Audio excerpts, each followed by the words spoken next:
Guys, naka-turn on na ba ang Get Alerts about unrecognized logins nyo sa inyong mga Facebook accounts? Kung hindi pa, kailangan niyong magmadali para hindi kayo maunahan ng mga hackers.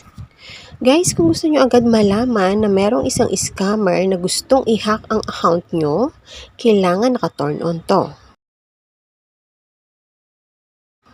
Guys, kung gusto nyo malaman kung paano mag-turn on ng login alert sa inyong mga account, sundan po natin ito.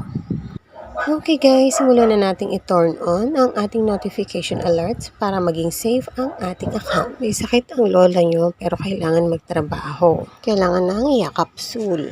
Click natin ang picture natin sa taas and then yan po ang lalabas. Click privacy shortcuts and hanapin natin ang get alerts about unrecognized logins. And then click natin yan para malaman